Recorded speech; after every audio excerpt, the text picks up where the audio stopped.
아마 이거로서 이제 우리가 마무리를 하고 이제 내년에 이제 제가 이제 다시 1권을 다시 공부를 이제 하게 되겠지만 그 1권으로 들어가기 전에 여러분들에게 좀 그 서론적인 1권 서론에 대한 그 전체 서론에 대한 이야기를 아마 하도록 이거는 페이지를 잠깐 이렇게 해가지고 하겠습니다.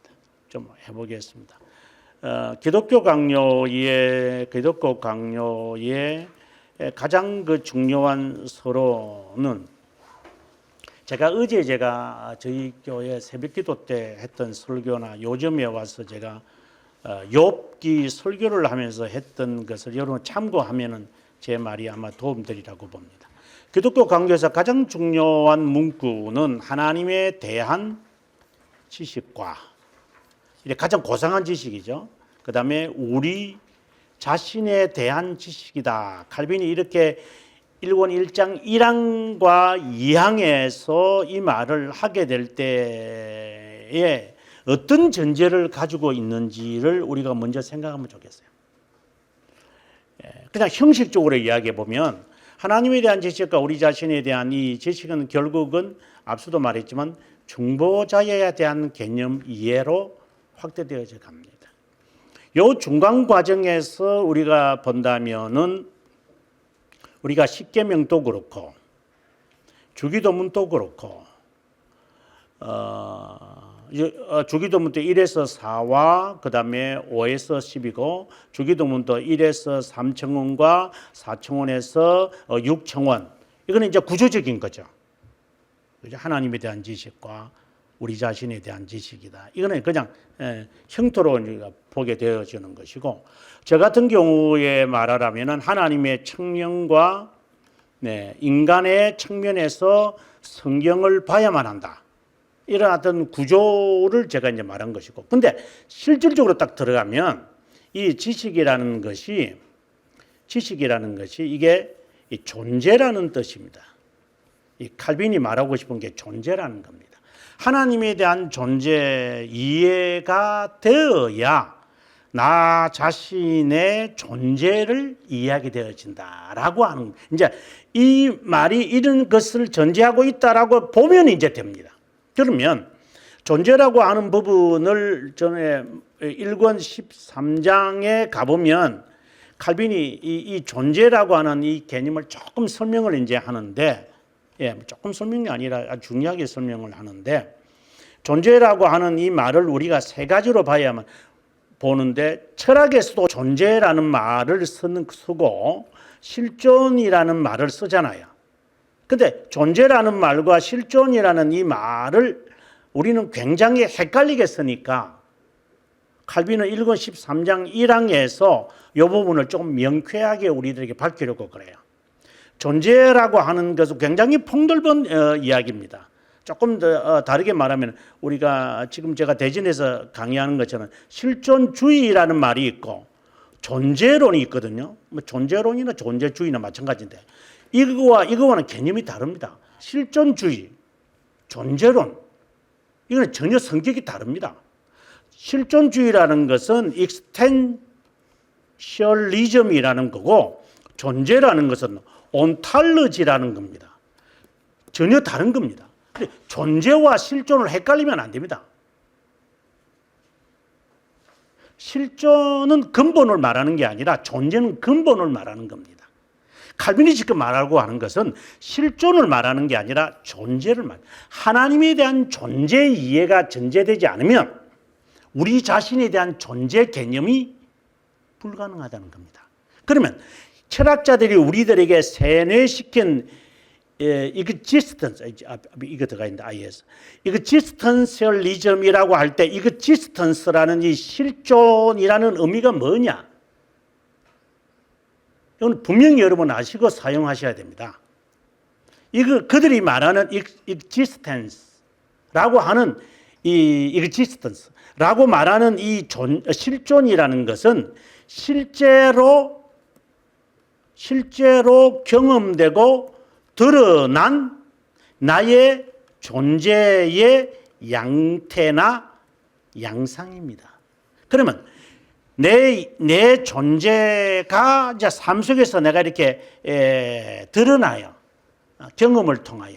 그것은 내 존재 아닙니다.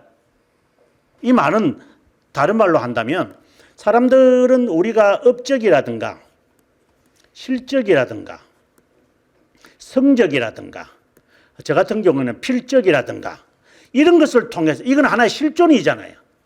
내 자신이 드러납니다. 사업을 잘해가지고 지도자가 돼가지고 무슨 업적을 많이 남겼다.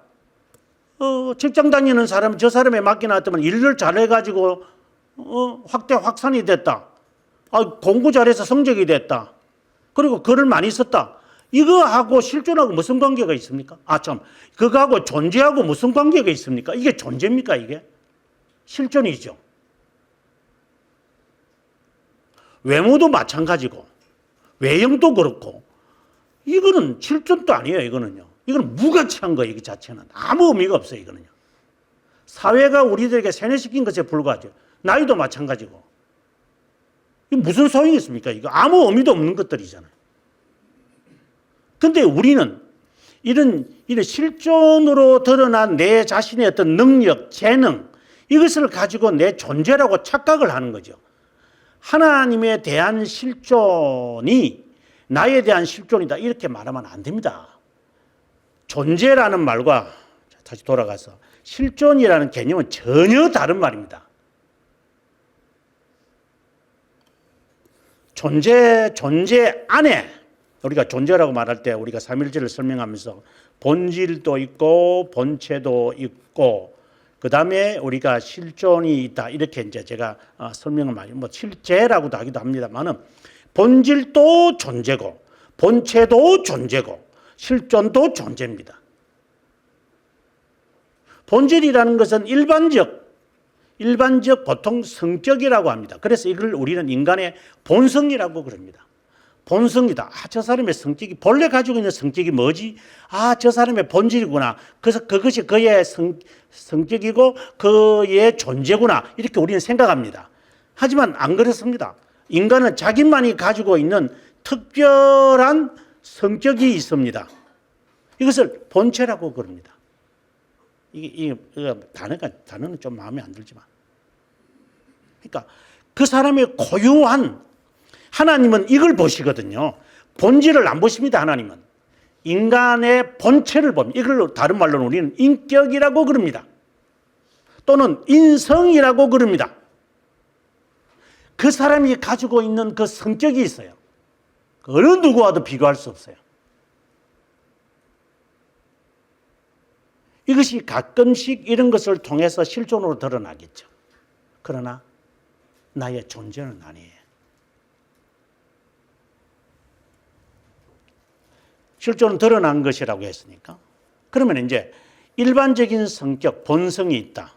이거는 인간이 가지고 있는, 누구든지 가지고 있는 인간성이 있어요. 이거는 특별하게 가지고 있는 성격이 있어요. 이걸 저는 특성이라고 그러죠. 그걸로 다른 말로는 인격이라고 그러죠. 그 사람의 가지고 있는 성격입니다. 자, 지금 하나님에 대한 지식이라고 말할 때는 하나님의 존재를 말한다고 했어요. 그럼 이 전체를 다 집어넣어야 돼요. 이 전체를 다 집어넣어야 돼요. 하나님의 본체, 하나님의 본질, 하나님의 실존. 또 다른 말로는 실제라고도 해요. 실제, 실존, 실제. 다양한 한자들이 있지만 별로 그 중요하지도 않고 그냥 딱 이렇게 세 가지로 보시면 존재라는 말 안에 이거 세 가지로 보면 돼요. 그러면 하나님에 대한 본질, 이걸 우리는 속성이라고 그래요. 하나님에게는. 인간의 속성 이렇게 말을 안 해요. 인간의 본성 이렇게 해보지. 그럼 하나님의 본체가 있어요. 이것을 우리는 흔히들 하나님의 존재라는 말을 해요. 그래. 다른 말로는 하나님의 위격이라는 말로도 써요. 하나님의 인격이 있다 이렇게 말을 하는 것보다는 위격이 있으시다 이렇게 말하는 게 가장 정확한 표현이에요. 하나님과 내가 인격적 교제를 한다 이렇게 사람들이 흔히들 이렇게 말하는데 뭘 의미하는지 모르겠어요. 인격적 교제한다 이러는데 기껏 말하면은 뭐 인격은 뭐 지정의, 그래서 하나님도 지정의가 있으니까 모르면 가만히 입 닥치고 있어라. 그냥 모르는 게 아는 체하고 있어. 하나님의 인격이시니까 하나님이 우리와 인격에 교제한다는 것은 하나님께서 나의 본체, 나의 인격을 보신다는 의미지. 하나님의 인격을 뭔지 우리가 알지도 못하는 게 하나님의 인격적 교제를 한다. 하나님의 지정의가 있다고요? 어디다가 그런 성경 구절을 갖다 대고 함부로 그냥 말을 함부로 하고 있어요. 목사들 가운데도 이렇게 짓거리는 자들이 얼마나 많이 있는지, 그리고 또 배웠다고 하는 자들도. 하나님이 지정의가 있다고요? 어디 인터넷 성상에 따돌아 다니는 거 책 하나 보고 이야기하는가 봐. 하나님의 인격은 위격을 말합니다. 그 새 위격이 있으신 하나님이 나의 인격을 보시는 겁니다. 나의 본체, 존재 그 자체를 봅니다. 하나님이 창조하시기 전에 영혼에서 하나님이 나를 아시고 나를 선택했다고 할 때도 하나님은 나의 존재를 아시는 것입니다. 이것도 말 잘못하면 나의 존재가 그때 창조되었다고 또 말합니다. 어떻게 말을 하느냐에 따라서 이단이 될 수도 있고 정통신앙이 될 수도 있는 겁니다. 모르면 가만히 있는 게 나아요. 그래서 인격적 교제라는 말이 지정의가 아니다라는 말을 제가 강조하고 싶은 겁니다. 하나님은 나의 인격을 본다. 다른 말로 나의 존재, 본래 그 존재가 있어요. 나라고 하는 그 나라고 하는 그 특성, 그것을 하나님이 보시고 그걸 판단하고 그것을 따라서 하나님이 나에 대하여 일을 진행해 가십니다. 그래서 우리는 흔히 양심이라는 말을 써요. 내 양심이 깨끗해야지. 내가 정직해야지. 내가 순결해야지. 내가 진정한 마음이 있어야지. 하나님 앞에는 진실해야지. 그래서 빛의 자녀는 의와 진실과 거룩함이 있다. 이건 하나님의 형상을 말하는 거예요. 하나님의 형상이 회복된 사람은 착함과 의로움과 진실함에 있다. 그 말을 지금 하는 거예요. 의와 거룩과 그것에 따른 진실함이 있는 거다. 그걸 말하지. 그러면 착한 게 뭐예요 도대체? 의가 뭐예요? 이게 추상적 개념 가지시면 안 돼요. 하나님은 인격자이시기에 나의 인격을 보시는 것이다. 너가 정말 중생이 되어지는 것인가? 하나님의 형상을 따라 너가 착한 일을 하는 것인가? 착한 일을 한다고 다 빛의 자녀입니까? 착함의 기준이 어디 있는데요? 하나님이시잖아요. 그 하나님의 기준에 따라서 내가 살아가는 그 사람들, 빛의 자녀다. 그래서 저는 지금 계속해서 말했지만 이 칼빈의 이 기독교 강요의 이 핵심, 이 가장 고상한 지식이 하나님에 대한 지식이다. 우리 자신에 대한 지식이다. 이 말이 처음 읽을 때는 막 그럴듯하 싶은데 이게 얼마나 중요하다는 사실을 정말 깨닫습니다. 그래서 다시 이제 1권으로 우리가 돌아가서 제가 설명할 때 다시 한번 이걸 간단하게 설명을 하겠지만 하나님에 대한 이 지식은 하나님의 어떠함에 대한 기본적 고백이 먼저 나와야 되죠. 그죠? 그리고 그분의 어떠하심이 나에게, 우리에게, 칼빈이 그 말 하잖아요. 우리를 향하신 하나님이 어떠한지를 알아야 한다. 그래야 나 자신을 알아요. 하나님이 어떠하심을 알고 그 어떠하심이 나에게 어떠하심이냐. 그리고 나 자신에 대한 지식. 이게 이제 바꿔져 가는 것 같아요.